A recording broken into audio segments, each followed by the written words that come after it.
Two households, both alike in dignity, in fair Verona where we lay our scene.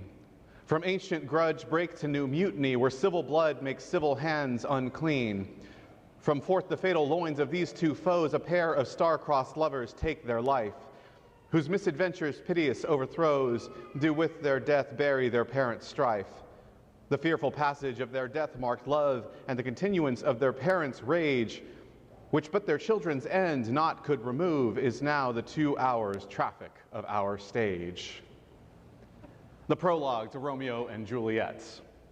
I had a friend of mine who posted on her Facebook this week a picture that said, "Just so you know, Romeo and Juliet is not a love story. It's a story about two reckless 13 and 17-year-olds that resulted in 6 people's deaths. Sincerely, those of us that read it." I thought it was a really interesting way of looking at this, because the story of Romeo and Juliet, while beautiful and romantically told, is actually a story of something deeper, something greater, something even more profound. At the surface level, we do have these two feuding families and these two children who are caught up between it with the love they have for each other in the midst of all of this chaos. What a lot of people don't necessarily realize is some literary scholars have taken a look at this work and have adapted it to a lot of the contexts that were happening when it was written. You see, in the year 1517, the Protestant Reformation began. It was kind of launched somewhere into the late 1400s, getting into the early 1500s, and by 1517 it was fully underway. In the year 1534, King Henry VIII made formal separations from the Catholic Church for the English people. And then in the 1590s, Romeo and Juliet was written. It creates this stage, as Shakespeare wrote this play, that people would look out over onto this theatrical work.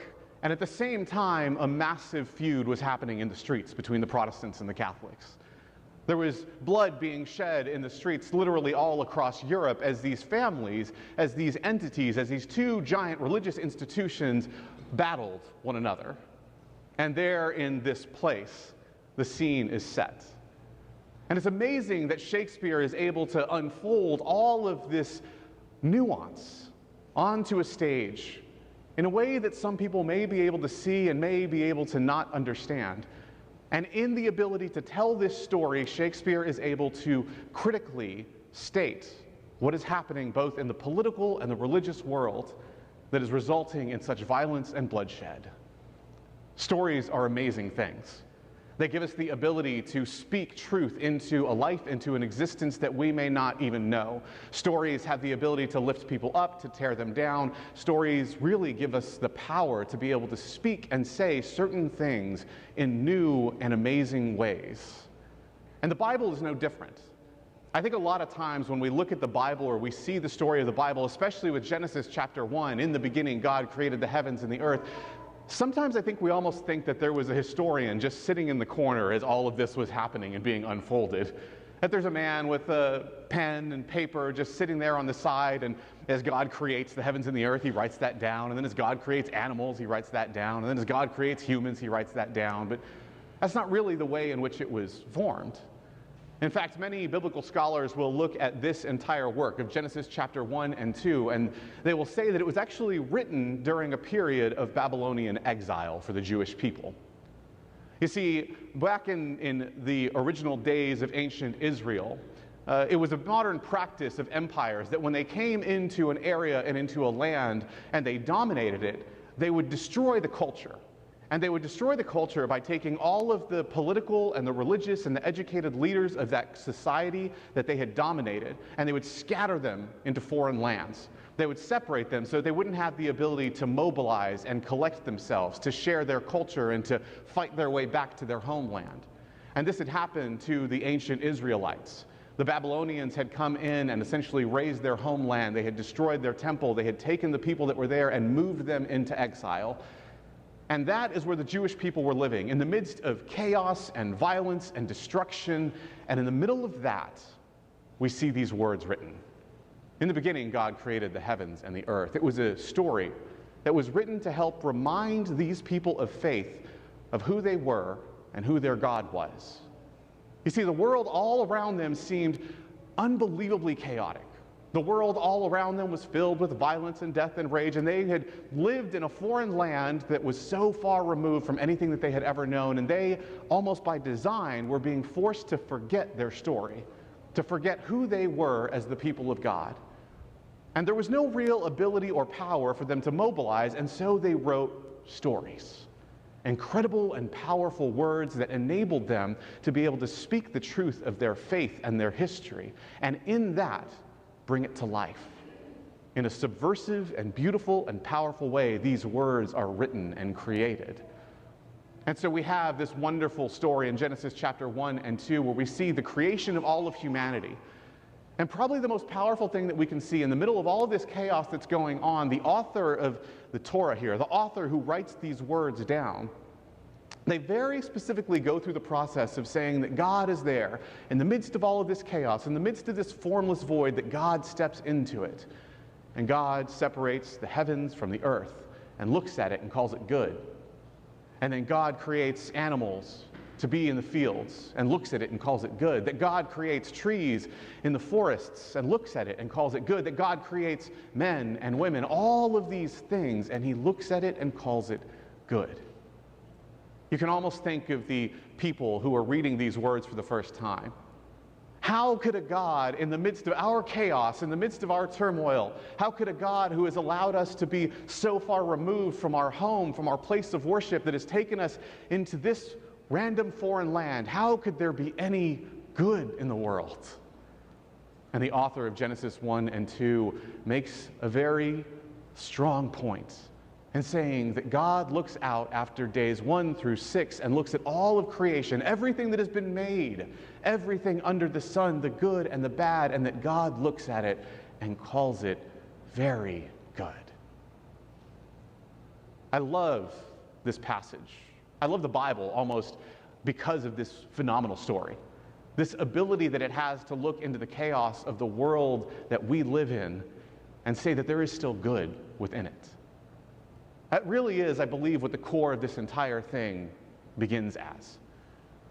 The whole idea of Genesis 1 and 2 is a beginning of this understanding that in the world that we live in the world that you live in, and I live in, that seems so violent and chaotic, that seems like there could possibly not be any good that comes out of it, that the word of Scripture comes forth and says, listen to this story of your faith. The story of people who have believed in the power of God to be moved and transformative all around us. That's really what the beginning of this story is. As we begin to unfold and unpack the entire Old Testament over the course of the next few months, we will see this story begin to manifest itself around us. And I think that the more things change, the more they really stay the same. That as chaotic as life must have been for the people who were living in ancient Israel in their Babylonian exile, that it's equally as chaotic for us. That our lives are drowned out in the chaos of the world around us. You turn on the news, you listen to the radio, you talk to people, you hear a story, and you can't seem to go one day without feeling like there's so much violence and chaos and death and destruction.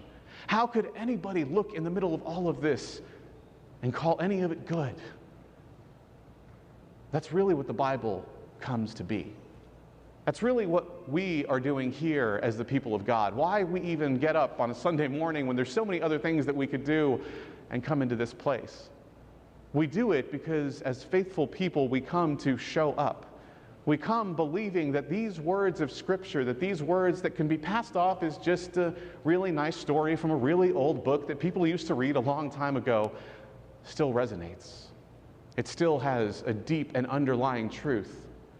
The truth that the God of all creation, in the midst of the chaos of this world, speaks and still speaks. That the God who created all of these things is still in the process of creation and is asking us to step into that reality, to remind us of who and what we were created to be. One of the most beautiful things about the Hebrew and Aramaic language is the nuance that we have as this unfolds. I shared a little bit about the idea that we have this idea that says, well, it says in the Bible, in the beginning God created the heavens and the earth, and so there was nothing there, and then God just came into being, and there it was. And really it translates more as, while God was beginning to create things, It sets the stage for a God who is actively engaged in moving and molding and shaping the world. Even the names that are used for Adam and Eve. The word for Adam in Hebrew actually comes from the word Adamah. Adamah is the word that means dust and dirt. So from the Adamah, Adam is created. From the dust and the ground, from the dirt that is created, from the stuff that is just lying all around, God breathes his Spirit and brings life. From the very beginning story, God takes a thing that has no potential for life and breathes into it the potential for good. This is the same God that continues to build and move and breathe in our world today. Is it any wonder for us that this same God can look at the dust and the dirt, the lowest form of anything that could ever be created, and breathe Spirit into it?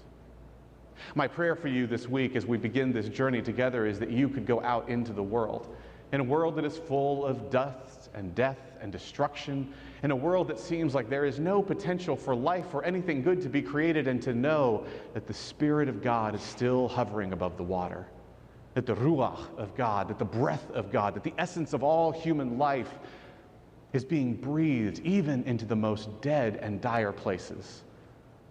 Because that's the story and how it all even began.